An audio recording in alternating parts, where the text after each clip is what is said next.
لا إله إلا الله محمد رسول الله. الحمد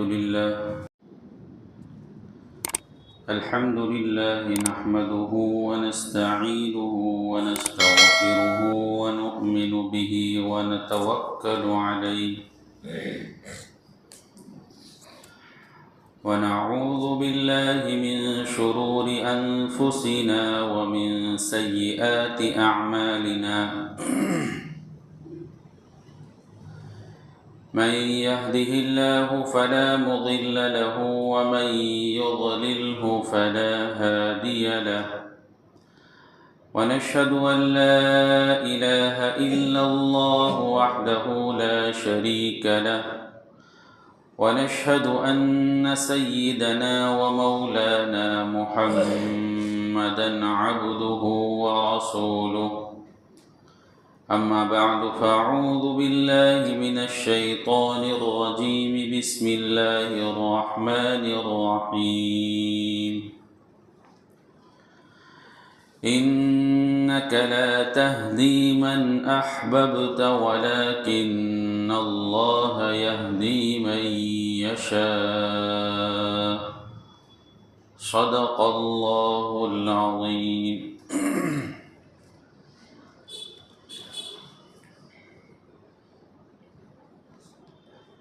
اللہ کے رسول صلی اللہ علیہ وسلم اور صحابہ کرام نے دین کے خاطر، ایمان کے خاطر، دعوت کے خاطر پوری امت تک ایمان کلمہ کیسے پہنچ جاوے اس کی محنت کرتے ہوئے جو مصیبتیں، تکلیفیں، مشقتیں برداشت کی، اس کے متعلق ہم کچھ باتیں سن رہے تھے. یہاں تک کہ تکلیف برداشت کرتے کرتے جب ایک حد ہوئی تو اپنے پیارے وطن اور پیارے ملک کو بھی چھوڑا اور حبشہ کی ہجرت کی. ایک مرتبہ ہجرت کی،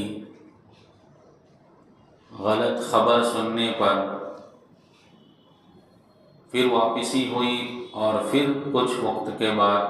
دوسری مرتبہ حبشہ کی ہجرت کی. کفار مکہ نے وہاں بھی چین سے رہنے نہ دیا اور اپنے آدمی بھیج کر نجاشی بادشاہ کو ہدایہ دے کر اس بات پر آمادہ کیا، تیار کیا کہ آپ ہمارے لوگوں کو ہمارے حوالے کر دیں. نجاشی بادشاہ چونکہ انصاف پسند تھا، بات سن کر اس نے فیصلہ کیا کہ میں آپ کے حوالے نہیں کر سکتا. وہاں جو حضرت جعفر رضی اللہ تعالیٰ عنہ نے جو باتیں، جو تقریر نجاشی بادشاہ کے سامنے کی تھی، اس کے متعلق ہم کچھ باتیں سن چکے. حبشہ سے ناکام لوٹنے کے بعد قریش مکہ کو بڑا غصہ تھا، اور ظاہر بات ہے غصہ آنا بھی چاہیے کہ اتنی محنت کی، اتنے سارے ہدایہ اور تحفے بھیجے اور باقاعدہ آدمی کو تیار کر کے بھیجا گیا اور پھر وہاں سے ناکام واپسی ہوئی، تو ظاہر بات ہے کہ قریش مکہ کو بڑا غصہ آیا. اور پھر دوسری طرف سن نبوی 6 میں حضرت عمر رضی اللہ تعالیٰ عنہ اور حضرت حمزہ رضی اللہ تعالیٰ عنہ کا ایمان لانا، چونکہ یہ بھی 2 شخص ایسے تھے جو مکہ میں بہادری میں مشہور تھے، اور یہ 2 شخص بھی ایمان لا چکے ہیں. اب قریش مکہ متفقہ طور پر سب مل کر ایک ایسا کچھ فیصلہ کرنا چاہتے تھے جس کی وجہ سے دین اور ایمان ختم ہو جائے۔ اس کے فیصلے کے لیے وہ متفقہ طور پر کوئی اسکیم بنانے کے لیے مشورے کے لیے بیٹھے کہ کیا کرنا چاہیے۔ یہ مشورہ ہوا سن 97 میں، نبوت ملنے کے 7ویں سال۔ انہوں نے ایک معاہدہ تیار کیا، ظالمانہ معاہدہ، جس میں مسلمانوں اور بنو ہاشم سے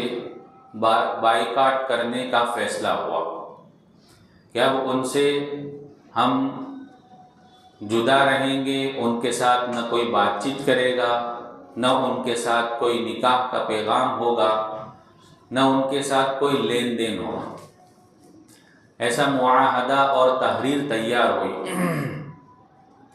اور باقاعدہ یہ تحریر لکھی گئی، اور اس تحریر کو لکھنے والے منصور بن اکرمہ،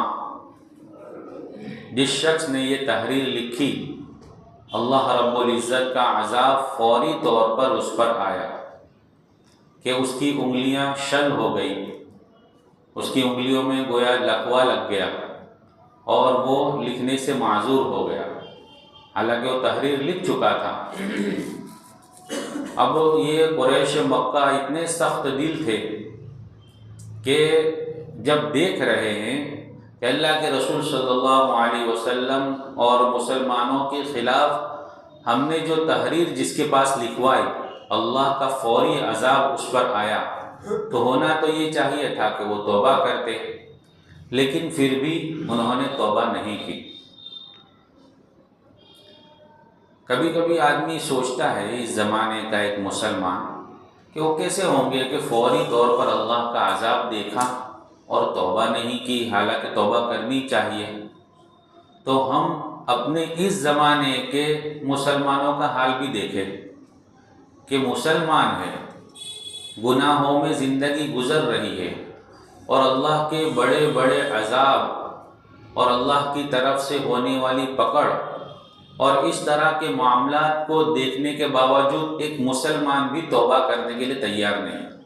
تو وہ تو کافر تھے، وہ تو مشرک تھے، اور انہوں نے توبہ نہیں کی، تو اس میں کوئی تعجب کی بات نہیں ہے۔ حالانکہ لوگوں کو جو خود مسلمان ہیں اور توبہ نہیں کرتے ہیں، وہ اس طرح کی بات کرتے ہیں کہ کیسے لوگ ہوں گے وہ کافر لوگ کہ اللہ کا عذاب آیا اور اس کی انگلیاں، اس نے تحریر لکھی اور لکھنے کے بعد اس کی انگلیوں میں فوراً لکوہ ہو گیا، تو اس کو دیکھ کر تو ایمان لانا چاہیے، اس کو دیکھ کر تو توبہ کرنی چاہیے، لیکن اس کی بات چھوڑ کر ہم اپنی زندگی پر تھوڑی غور کریں تھوڑا کہ ہم گناہوں میں زندگی گزار رہے ہیں، اور اللہ کی طرف سے ایسی ایسی پکڑ اور ایسے ایسے حالات، اور زبان پر یہ بھی ہے کہ مسلمان حالات میں ہیں، تکلیف میں ہیں، پریشانی میں ہیں، اور مسلمانوں پر ظالم حکومت ہے اور اس طرح کے ظلم ہو رہے ہیں اور اس طرح دبانے کی باتیں ہو رہی ہے۔ اور یہ ساری چیزیں سننے کے بعد ہونا یہ چاہیے کہ ایک مسلمان اپنی گناہوں والی زندگی چھوڑ کر اللہ کی اطاعت والی زندگی پر آ جاوے، لیکن ہوتا نہیں ایسا۔ ابھی تو مسلمان جو اہم فریضہ ہے نماز والا، اس نماز پر بھی نہیں آ رہا۔ 5 وقت کی نماز ہر مسلمان جانتا ہے کہ مجھ پر 5 وقت کی نماز فرض ہے، لیکن اپنی زندگی میں تھوڑا غور کرے، اپنے گریبان میں جھانک کر دیکھے کہ اللہ کے اس فریضہ اہم، جو اہم فریضہ ہے، اس پر ابھی مسلمان کتنے قائم ہے۔ صبح کی نماز کا حال دیکھ لے کہ صبح کی نماز میں کتنے مسلمان ایسے ہیں جو سوئے ہوئے رہتے ہیں، حالانکہ صرف اٹھنا ایک کام ہوتا ہے، ورنہ اور کوئی کام بھی نہیں ہوتا کہ اس وقت کوئی مشغولی ہے، کوئی یہ کام میں پھنس گیا، کوئی وہ کام میں پھنس گیا، صرف اٹھنا ہے، لیکن اس کے لیے تیار نہیں۔ تو اس منصور بن اکرمہ پر اللہ کا فوری عذاب آیا اور اس کی انگلیاں بھی شل ہو گئی۔ ابو طالب اور ان کے حامی مسلمانوں کی حمیت کرنے والے، مدد کرنے والے اور مسلمان، ان کے ساتھ باقاعدہ بائیکاٹ کیا گیا۔ وہ مسلمان بھی جو ایمان لا چکے ہیں،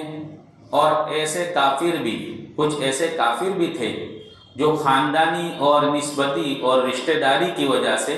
اللہ کے رسول صلی اللہ علیہ وسلم کا ساتھ دیتے تھے۔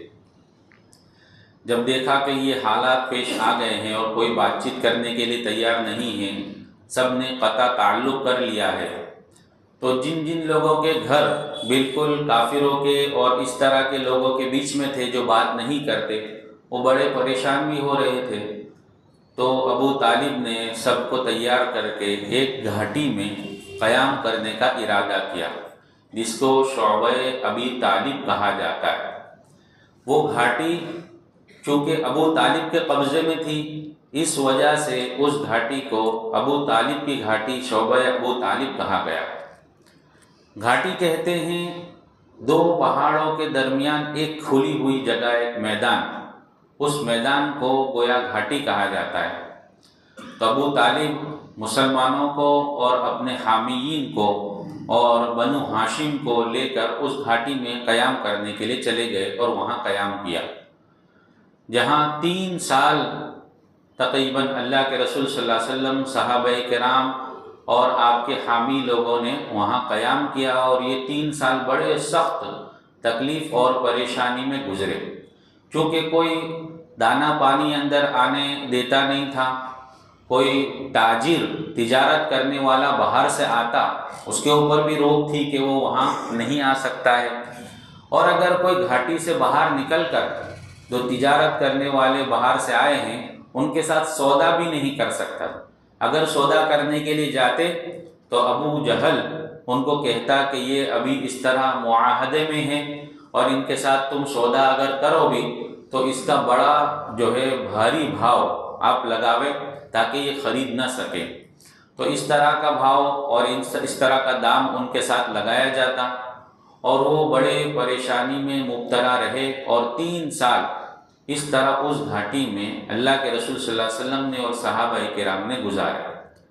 بڑے لوگ تو کچھ بھی کر کے صبر کر سکتے تھے، چھوٹے چھوٹے بچے بھی تھے جو روتے تھے، بلبلاتے تھے، ان کی آواز باہر یہ کافر لوگ سنتے تھے، تو ہونا تو یہ چاہیے تھا کہ ان کے دل میں کچھ رحم آتا کہ بیچارے چھوٹے بچے رو رہے ہیں، لیکن بچوں کی آوازیں سن کر یہ بڑے خوش ہوتے تھے کہ یہ بچے رو رہے ہیں اندر۔ اس طرح گزرتے رہے، یہاں تک کہ کچھ لوگ، عام طور سے ظالم حکومت ہو یا ظالم لوگ ہو، ان میں کچھ نہ کچھ ایسے لوگ ہوتے ہیں جن کے دل میں رحم ہوتا ہے، تو کچھ لوگ کبھی کبھی چھپ کر اپنے کچھ رشتہ داروں کو، اپنے کچھ تعلق والوں کو اندر کھانا پہنچا دیا کرتے تھے۔ ایک مرتبہ حکیم بن حزام جو ہے کھانا لے کر اپنی پھوپھی حضرت خدیجہ رضی اللہ تعالی عنہا کے پاس جانے کے لیے نکلے۔ راستے میں ابو جہل مل گیا۔ ابو جہل نے پوچھا کہاں کا ارادہ ہے اور کہاں جا رہے ہو؟ اس نے بتلایا کہ اس طرح میں پہنچانے جا رہا ہوں۔ تو وہ سخت باتیں کہنے لگا، برا بھلا کہنے لگا کہ ہمارا معاہدہ ہے، آپ وہاں اس کو نہیں لے جا سکتے، کھانا نہیں پہنچا سکتے۔ یہاں یہ بات چیت چل ہی رہی تھی کہ ایک تیسرا شخص ابو البختری وہاں پہنچ جاتا ہے، اور وہ کہتا ہے کہ کیا ہوا؟ جب واقعہ سننے کے بعد وہ ابو جہل کو برا بھلا کہنے لگا کہ تو کیسا شخص ہے کہ ایک شخص اپنی پھوپھی کو جو بھوکی ہے اس کو کھانا دینے کے لیے جا رہا ہے اور تو اس کو روک رہا ہے۔ تو ابو جہل اس کو بھی برا بھلا کہنے لگا۔ تو ابو البختری نے اونٹ کی ایک ہڈی وہاں پڑی ہوئی تھی، اس کو اٹھا کر ابو جہل کو مارا، جس کی وجہ سے ابو جہل زخمی بھی ہو گیا۔ تو اس طرح کے کچھ واقعات بھی پیش آئے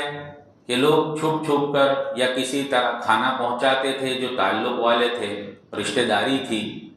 اور اللہ کے رسول صلی اللہ علیہ وسلم اس طرح وہاں 3 سال زندگی گزارتے ہیں۔ اسی دوران حضرت ابو بکر صدیق رضی اللہ تعالیٰ عنہ نے حبشہ ہجرت کرنے کا ارادہ کیا، کیونکہ کچھ لوگ حبشہ ہجرت کر چکے تھے، وہاں قیام پذیر تھے۔ حضرت ابو بکر رضی اللہ تعالیٰ عنہ کو بھی ارادہ ہوا کہ میں بھی حبشہ چلا جاؤں۔ حبشہ جانے کے لیے نکلتے ہیں، کچھ ہی راستہ طے کرتے ہیں کہ وہاں ایک دوسرا شخص جس کا نام ابن دغینہ تھا وہ راستے میں ملتا ہے اور پوچھتا ہے کہ ابو بکر کہاں جا رہے ہو؟ حضرت ابو بکر رضی اللہ تعالیٰ عنہ اپنا ارادہ ظاہر کرتے ہیں کہ چونکہ میری قوم نے میرے اوپر ظلم کیا اور مجھے اطمینان سے عبادت کرنے نہیں دیتے، اور اس لیے میں سوچ رہا ہوں کہ حبشہ چلا جاؤں، حبشہ کے لیے نکلا ہوں۔ تب ابن دغینہ نے کہا کہ تم حبشہ نہیں جا سکتے، کیونکہ تم تو وہ شخص ہو جو غریبوں کی مدد کرنے والے ہو، کمزوروں کی مدد کرنے والے ہو، مہمانوں کی مہمان نوازی کرنے والے ہو، اور جس کے اوپر بوجھ ہوتا ہے اس کا بوجھ اٹھانے والے ہو۔ ان بہت سارے اوصاف ابن دغینہ نے حضرت ابو بکر صدیق رضی اللہ تعالیٰ عنہ کے بیان فرمایا۔ علماء نے یہاں تک لکھا کہ اللہ کے رسول صلی اللہ علیہ وسلم کے اندر جو صفات تھی، حضرت ابو بکر رضی اللہ تعالیٰ عنہ کے اندر بھی وہی صفات تھی، وہی گن تھے۔ یہی صفات وہ صفات تھی جو حضرت خدیجہ رضی اللہ تعالیٰ عنہ نے پہلی وحی کے وقت اللہ کے رسول صلی اللہ علیہ وسلم کے بیان کیے تھے۔ جس وقت پہلی وحی نازل ہوئی تھی اور اللہ کے رسول صلی اللہ علیہ وسلم گھبراتے ہوئے گھر واپس آئے تھے، اور آپ نے کہا تھا زمبلونی زمبلونی، مجھے چادر اڑاؤ، مجھے گودڑی اڑاؤ۔ اس وقت حضرت خدیجہ رضی اللہ تعالیٰ عنہ نے اللہ کے رسول صلی اللہ علیہ وسلم کو تسلی دیتے ہوئے جو آپ کے اوصاف تھے وہ بیان کیے، وہی اوصاف ابن دغینہ نے حضرت ابو بکر صدیق رضی اللہ تعالیٰ عنہ کے اس وقت بیان کیے۔ پھر کہا کہ آپ جو ہے اپنے گھر میں اطمینان سے رہیں، میں آپ کو پناہ دیتا ہوں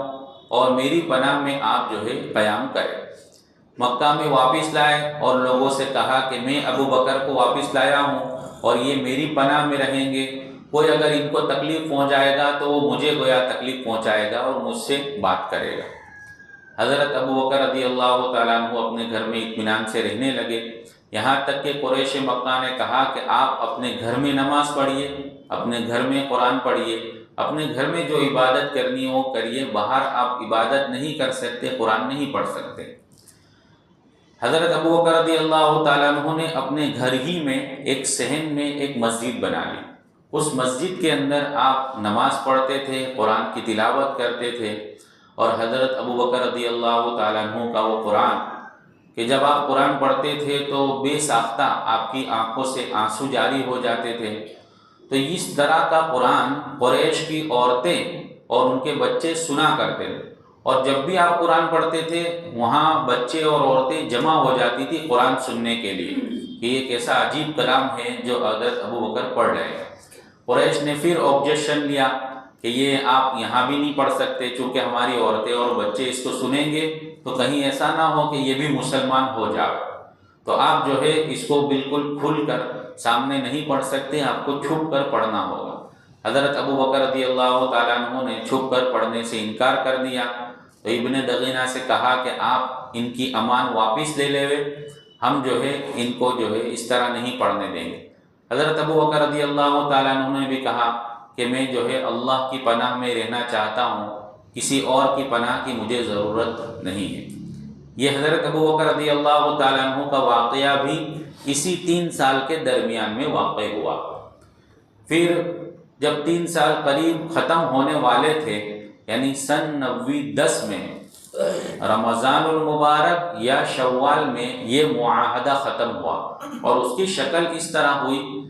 کہ کچھ لوگ اللہ کے رسول صلی اللہ علیہ وسلم کی مدد کے لیے باہر کے تیار ہوئے اور انہوں نے کہا کہ ہم اس معاہدے کو ختم کرتے ہیں۔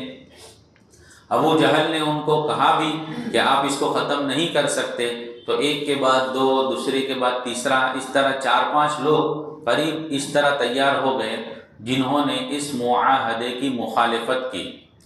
یہاں تک کہ اللہ کے رسول صلی اللہ علیہ وسلم کو وحی کے ذریعے سے بتلا دیا گیا کہ جو معاہدہ لکھا ہے، جو تحریر لکھی ہے اور اس کو کعبۃ اللہ کے اندر لٹکایا ہے، اس تحریر کو دیمک نے کھا لیا۔ صرف اس تحریر کے اندر بسمک اللہم، چونکہ قریش مکہ بھی جب کوئی تحریر لکھتے تو اس وقت اللہ کا نام اوپر لکھتے تھے، اور لیکن بسم اللہ نہیں لکھتے تھے، وہ لکھتے تھے بسمک اللہم، اللہ کے نام سے شروع کرتے۔ تو اللہ کے رسول صلی اللہ علیہ وسلم نے خبر دی کہ اس تحریر کو دیمک کھا گئے ہیں، صرف بسمک اللہم لفظ اس کو نہیں کھایا ہے، وہ ابھی محفوظ ہے۔ تو حضرت صلی اللہ علیہ وسلم کی اس بات کو ابو طالب نے قریش مکہ کے سامنے رکھا کہ آپ نے جو معاہدہ لکھا تھا اس کو دیمک کھا چکے ہیں، یہ میرے بھتیجے نے مجھے خبر دی ہے، اگر یہ بات غلط ہوئی تو میں اپنے بھتیجے کو تمہارے حوالے کر دوں گا، اور اگر صحیح ہوئی تو ہمیں جو ہے اس معاہدے سے ختم کرنا ہوگا۔ سب لوگ تیار ہو گئے اور کعبۃ اللہ میں جا کر دیکھا تو اسی طرح ہوا تھا جس طرح اللہ کے رسول صلی اللہ علیہ وسلم نے خبر دی کہ پوری تحریر کو دیمک کھا چکے تھے، صرف بسمک اللہم وہاں لکھا ہوا تھا۔ تو یہ معاہدہ گویا ختم ہوا اور اللہ کے رسول صلی اللہ علیہ وسلم اور صحابہ کرام اطمینان سے پھر اپنے گھر آ گئے اور سب رہنے لگے۔ یہ واقعہ ہوا سن 90 میں۔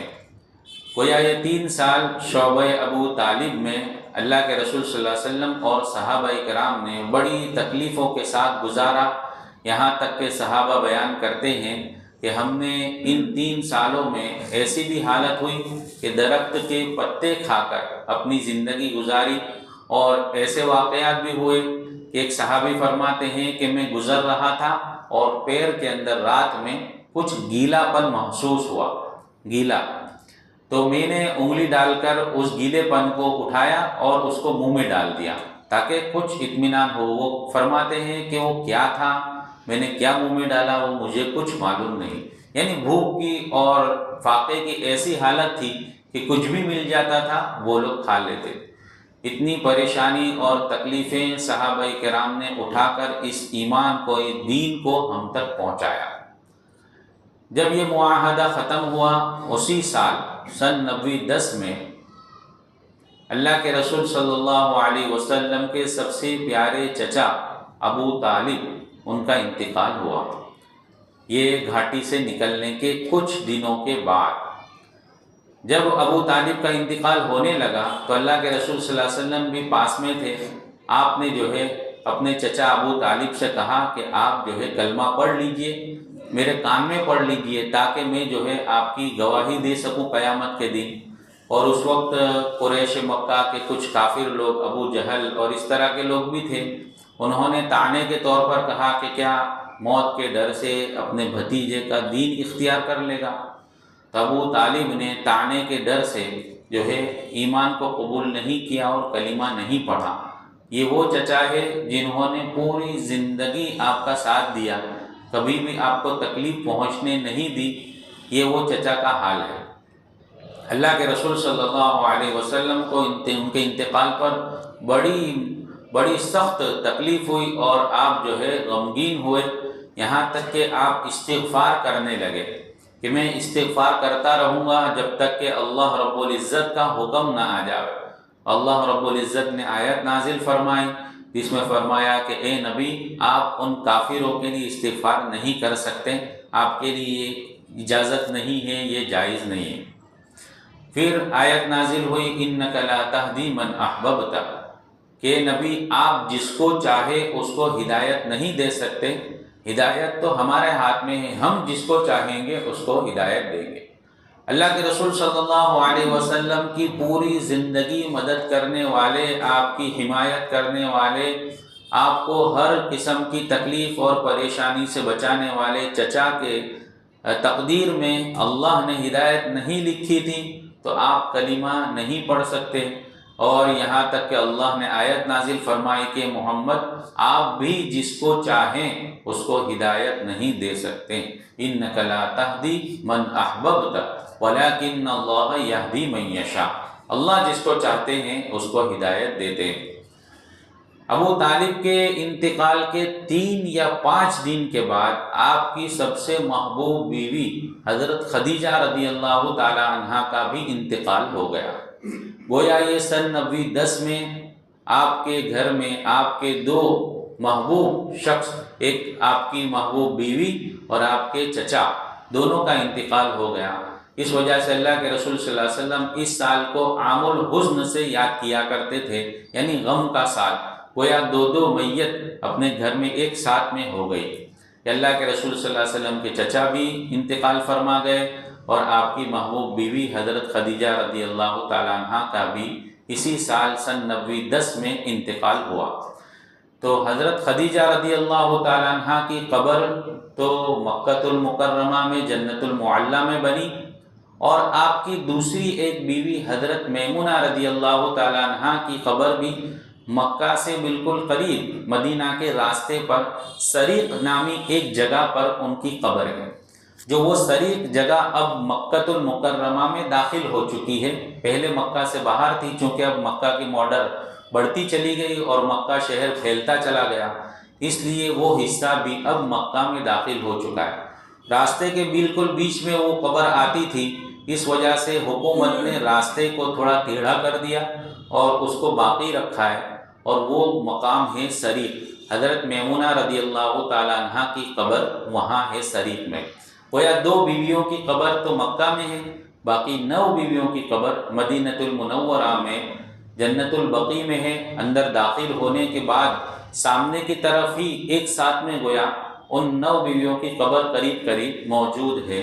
اللہ کے رسول صلی اللہ علیہ وسلم نے اس دین کے خاطر اس طرح بہت تکلیفیں اور پریشانیاں اٹھائی، صحابہ کرام نے بھی، اور محنت کر کے ہم تک دین کو پہنچایا۔ ہمارے لیے ضروری ہے کہ ہم اس دین کو سیکھیں، اس کو حاصل کریں، اس کے لیے کوشش کریں، اس کو اپنی زندگی میں بساویں اور لوگوں تک اس کو پہنچانے کی کوشش اور محنت کریں۔ اللہ رب العزت ہمیں سمجھنے اور عمل کی توفیق